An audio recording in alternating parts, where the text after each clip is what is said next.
So thanks, Datin, for the very enlightening speech. So now we'd like to open the floor to a brief question and answer session. So we'll take any questions from members of the floor. You can just raise your hands and you can direct any question you want to Datin. Questions, anybody? How do you link to Jabatan Kebajikan Masyarakat under the government? Okay.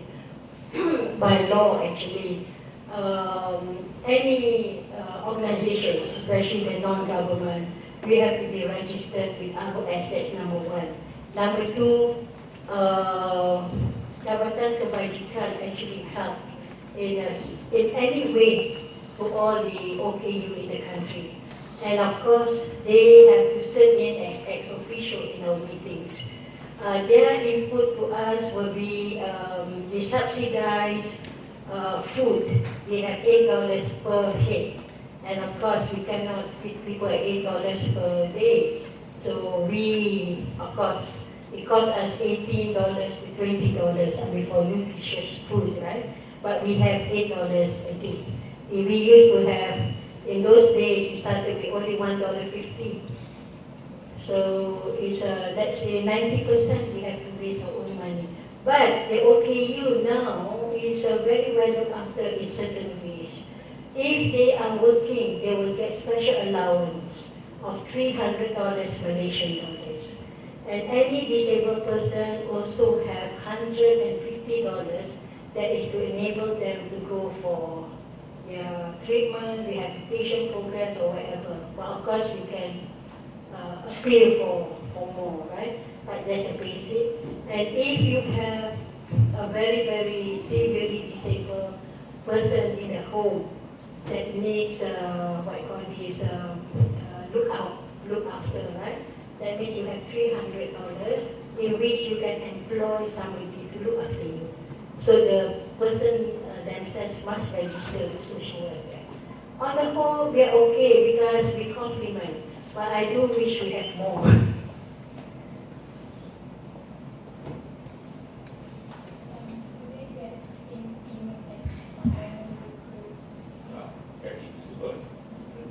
Which one?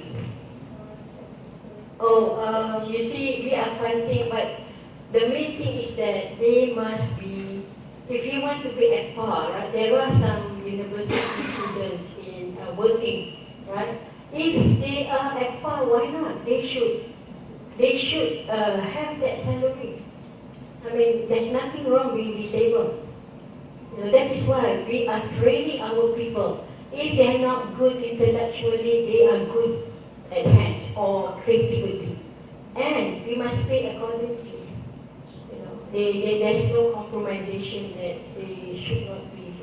Can I just supplement that point? That's a very good question. Because the government has a ruling that 1% of the people you employ must come from the disabled community. And who are who are the biggest culprits not meeting this target? It's the government departments themselves. You see? And it is the private sector, people like me. I suppose I have no choice, being the president of the Malaysian Council for Rehabilitation, I've got to set the example. So in my staff, 10% are from the disabled community. And I do not differentiate at all in their salary structure. But never mind. But what we're doing now amongst the private sector, certainly what I'm doing now, is in the area of corporate social responsibility. I'm wearing this jacket started by the Asian Institute of Management from Medina, where they have this Ramon del Rosario Institute of Corporate Social Responsibility. They have this annual international conferences. Katijah, I attended the last one in KL, and a few of her colleagues as well. Disability now is being recognized by the private sector as a field where they have to show that they mean what they say. So under CSR. So it's becoming now a very important factor in CSR activities. So a lot of the private sector now are re-looking into this area of employment for disabled. And that's why the economic empowerment program, which she initiated over the last 3 years, is becoming more and more significant. Because if they are tradable, they can do the same job or not better. Why shouldn't they be employed? and why should they be paid differently? So these are the issues that I state. Only then can you say that you have a truly, what shall we say, a masyarakat budaya, a truly caring society, which is part of our vision 2020. And also, we must change they must not just give money. I don't want that. Definitely in our home, I do not want that. I want them to be my partner. Because, they get involved in what we do. And by doing so, they will be more and more involved. We grow together. Inclusiveness. Yes. Inclusive. And then of course, we are responsible to them because it's their money. We must show them, justify. I think that's the best way.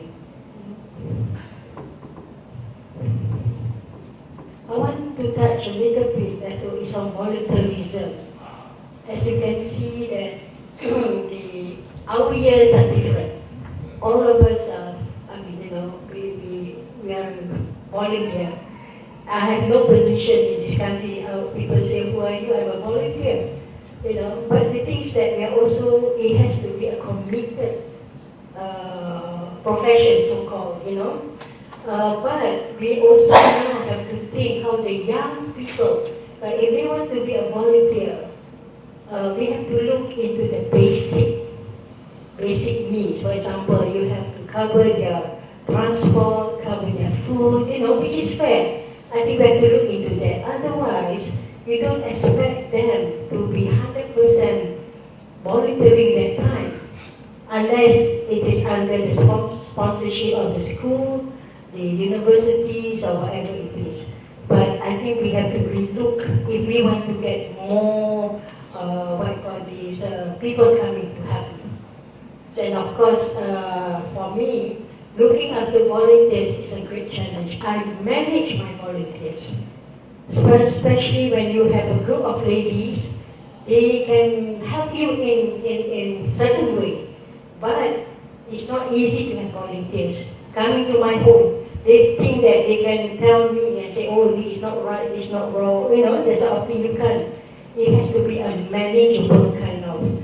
So what we do is that we have meetings with them. I make a point to have meetings with my volunteers. It's a very expensive affair, to tell you the truth.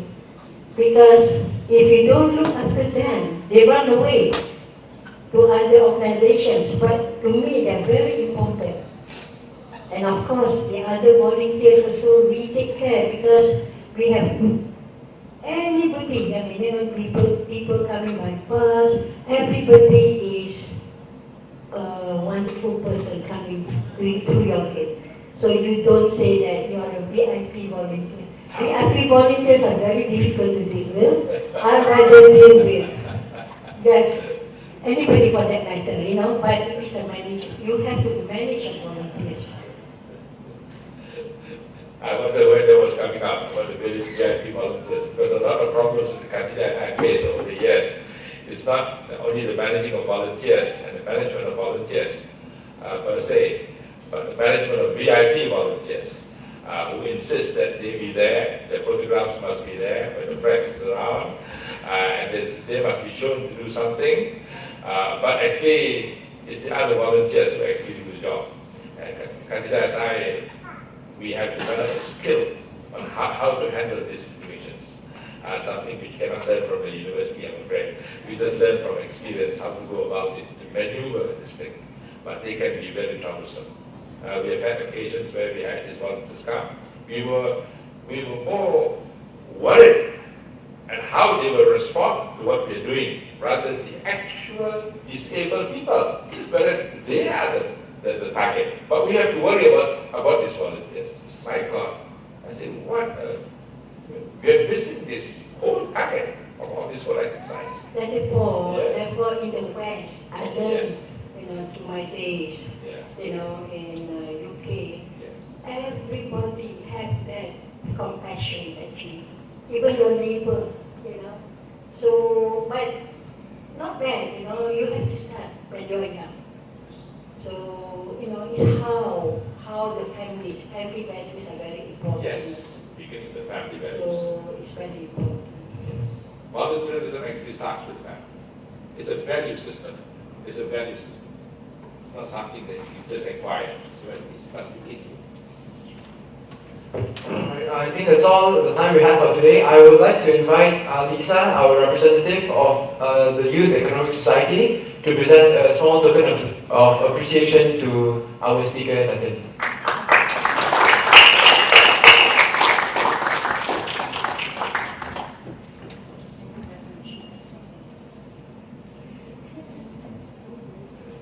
Alright, now everyone is invited to adjourn outside. We have some light refreshments outside. So thank you very much for joining us today, and I hope to see you again in our next lecture series. Thank you very much, and have a nice day.